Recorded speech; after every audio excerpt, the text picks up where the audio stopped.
오늘도 우리 사는 이야기 찾아주셔서 감사합니다. 사연자분이 보내주신 이야기 시작해볼게요. 안녕하세요. 저는 30대 후반의 여성입니다.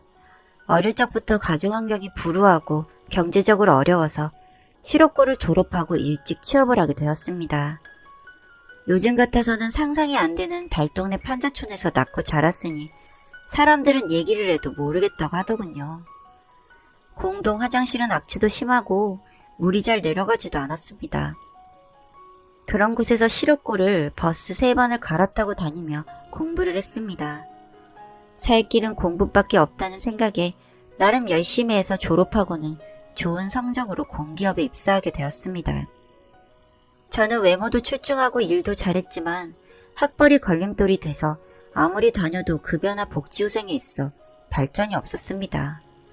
정말 아주 조금씩 나아지긴 했으나 그게 너무 아주 조금이라 체감조차 못하는 정도였으니까요.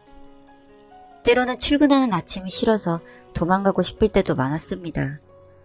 그런 제게 큰 변화가 일어나는 사건이 일어났습니다. 정말 기적 같은 일이었죠. 입사 초부터 저에게 무척 잘해주는 대졸 남자 사원이 있었습니다. 나이는 저보다 2살 많았지만 좋은 학벌에 성격 좋고 외모도 훈훈한 남자였습니다.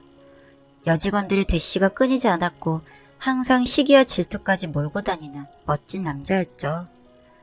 듣기로는 집안도 좋아서 부모님이 대학 교수에 건물도 몇 채 가지고 있다고 했습니다. 저는 그 사람이 가진 조건이 너무나 마음에 들었지만 워낙 저하고는 차이가 많이 나서 바라보는 것만으로도 많이 행복했습니다. 그는 다른 여직원에게 대하는 것보다 저에게 물심양면으로 잘해주고 아침에 출근하면 책상 위에 모닝커피와 샌드위치도 놓여져 있곤 했습니다. 아마도 그 사람은 제가 새벽같이 나오느라 밥도 못 먹는 걸 알고 있는 것 같았죠. 하지만 이래서는 안 되겠다 싶어 어느 날 제가 그 직원을 불러서 말했어요. 저에게 잘해주는 것은 고맙지만 사람 마음 흔들지 말고 좋은 사람 만나길 바란다고 했습니다. 그런데 그 사람은 제 말이 끝나자마자 절대 그럴 수 없다고 저를 오랜 시간 지켜봤는데 정식으로 사귀자는 겁니다. 믿을 수가 없었습니다. 저에게 그런 행운이 찾아올 줄 정말 몰랐습니다. 그는 제게 결혼을 전제로 사귀고 싶다면서 그 이후에도 정말 하늘처럼 저를 귀하게 대했습니다. 전 꿈인지 생시인지 볼을 꼬집어 볼 정도로 행복한 나날들이었죠. 다른 여직원들이 저를 부러워하다 못해 모함할 정도로 그는 저를 리드했고 교제한 지 1년도 지나지 않아 그 남자는 결혼하자고 하며 예비시댁에 인사를 드리러 가자고 하더군요. 그렇게 인사를 드리러 가긴 했는데 부모님이 절 좋아하지 않으시더군요. 사실 예상 못했던 건 아니지만 남친 부모님의 반대가 매우 거셌습니다. 남친은 명문대 석사까지 마치고 정년 보장되는 공기업 직원에 조건 좋은 집안을 훔쳐가 줄을 섰는데 제가 마음에 드실 리가 없었던 거죠. 솔직히 저도 속은 상했지만 그런 부분이 아예 이해가 되지 않는 것도 아니었고요. 하지만 저희 둘은 그럴수록 애정이 더욱 깊어져 갔습니다. 남친은 저에게 어느 날 자신의 부탁을 들어달라고 하더군요.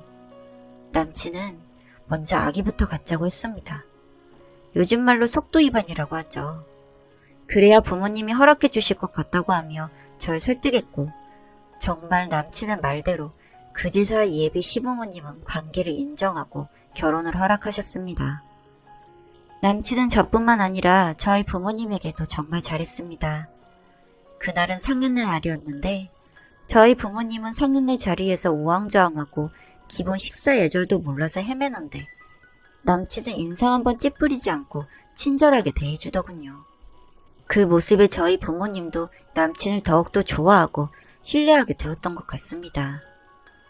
그렇게 우여곡절 끝에 결혼 준비를 시작했고 신혼집은 남편 직장 근처 아파트 전세를 해주셨고 시부모님들은 제게 직장을 그만둘 것을 요구하셨습니다. 임신 중에 힘들다는 이유였지만 실은 차이나는 결혼을 한 탓에 주위 친지들에게 부끄러웠던 겁니다. 같은 직장을 다니면서 실업고 출신이라는 게 알려지면 창피할까봐 그러셨던 거였어요.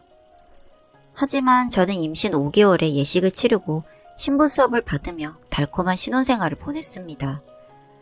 그런데 시부모님들의 매일 안부 전화와 주말마다 찾아오라는 요구가 점점 힘들어졌습니다. 몸도 힘든 데다 정신적으로 지쳐갔던 거죠. 솔직히 남편도 내색은 안 하려고 했지만 중간에서 입장에 매우 난처했던 것도 사실이었습니다. 콧노래도 한두 번이라고 시댁에서는 제 학벌이나 집안이 처지는 것과 혼수도 변변치 않게 해온 것을 볼 때마다 지속적으로 모욕을 주고 저희 부모님은 천박하다는 듯 깎아내리시는 것을 참기가 괴로웠습니다. 아무리 가난한 집에서 태어났고 가진 조건이 좋지 않아도 인격적인 모독은 그쯤에서 멈췄어야 했습니다. 양심이란 게 있었다면요. 출산을 100일도 안 되어 시아버님 생신상을 성대하게 차리라고 강요하고 제가 임신성 당뇨가 회복되지 않은 탓에 거절을 하자 대놓고 욕을 하셨습니다. 제대로 배우지도 못한 예절 모르는 며느리라며 정신적 학대를 해서 저는 점점 마음의 상처를 입고 우울증에 빠져들었습니다. 예쁜 딸을 얻었는데 아들은 언제 낳을 거냐, 대를 잇지 못하면 유산은 한 푼도 줄 수 없다면서 경고를 하셨고 저는 그런 거 필요 없다고 하니 누굴 속이려 드냐며 네 속셈을 모를 것 같냐고 호통을 치셨습니다. 그러다가 전 딸아이가 돌이 될 무렵부터 남편과 관계가 멀어짐을 느꼈습니다. 우울증이 심해서 전 폭식을 하면서 풀었고 시댁에 가지 않으려 하는 것을 설득하다가 제가 완강하게 거부를 하자 밖으로 나돌기 시작했습니다. 그리고 저는 드라마에서 보는 것처럼 남편의 핸드폰 비번을 알아내어 전 여친과 만나고 있다는 것을 알게 되었습니다. 나중에는 사실인데 남편의 전 여친은 해외 유학파의 준재벌 집안의 외동딸이었는데 결혼이라는 제도 자체를 거부해서 눈물을 머금고 헤어졌다는 과거를 말이죠. 그제서야 깨달았죠. 남편은 제가 시댁에 수그리고 순종할 줄 알고 저를 골랐는데 의외로 고집있고 뜻대로 되지 않자 본격적인 외도를 시작한 겁니다. 그 전 여친도 헤어지고 나서 저 같은 여자와 결혼을 하자 이별을 후회한 듯 남편에게 저라는 아내가 있는데도 끝없는 외도 행각을 벌였습니다. 나중에는 시댁에서도 어찌저찌 알게 되었는데 놀랍게도 상간녀와 재혼을 추진하려 하더군요. 참 어찌나 황당하고 분하던지 손녀도 엄연히 있는데 참으로 답이 없는 일이었습니다. 그때서야 전 정말 이혼을 하고 제 갈 길을 찾아야겠다는 결심을 했습니다. 남편이나 시댁은 절대 위자료 한 푼 줄 수 없으니 몸만 나가라고 고함을 쳤습니다. 사랑이 변한다곤 하지만 하루아침에 전 나락으로 떨어져 버렸죠. 전 제 딸의 옷가지와 제가 결혼 전부터 모아둔 1억 원만 들고 친정에 돌아왔습니다. 남편도 시댁도 모르는 돈이었어요. 안 입고 안 사고 모은 돈이었습니다. 직장생활 7년 동안 전 정말 근검절약하면서 저축을 했었거든요. 부모 입장에서는 미칠 노릇이었겠죠. 잘난 집안에 호화롭게 결혼해서 잘 사는 줄 알았는데 소방받고 온 꼴이 반갑게 하겠습니까? 그런데 사람 인생에 늘 어둠이 있는 건 아니더라고요. 저희가 살던 낡은 달동네가 재개발붐이 일어나면서 기적처럼 혁신도시로 지정되고 집값은 천정부지로 올랐고 보상금이 나오면서 저희는 꽤 많은 거금을 줄 수 있었습니다. 전 딸을 부모님께 맡기고 배움에 목이 말랐기에 다시 수능 입시 공부를 해서 인서울은 아니지만 지방의대에 합격했습니다. 그 공부했던 세월을 생각하면 다신 못할 것 같아요. 하루에 4시간 이상 자본 적이 없었고 매일을 독서실에서 바람 한 번 쐬본 일 없이 그렇게 살았으니까요.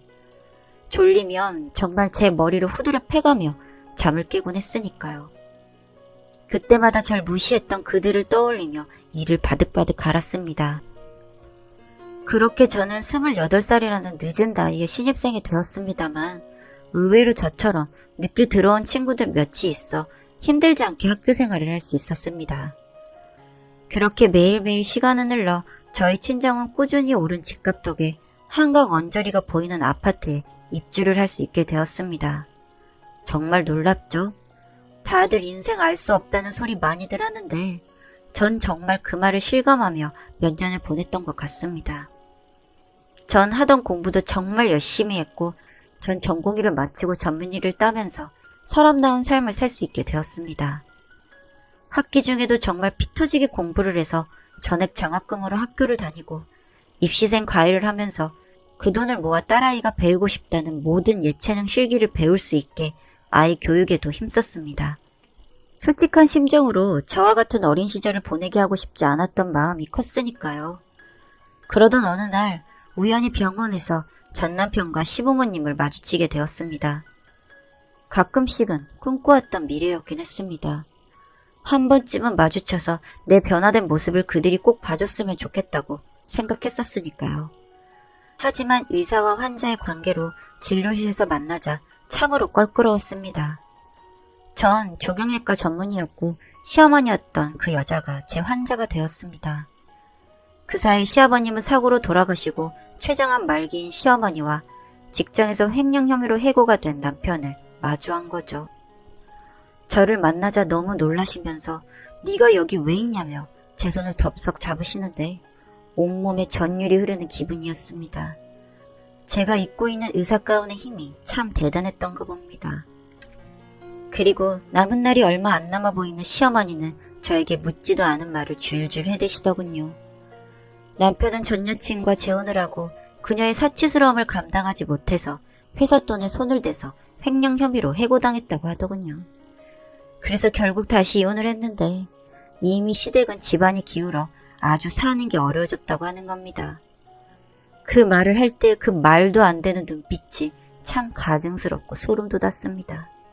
이제 와서 내가 이렇게 변해야 이들은 나를 사람으로 보는구나 싶어 치가 떨렸죠.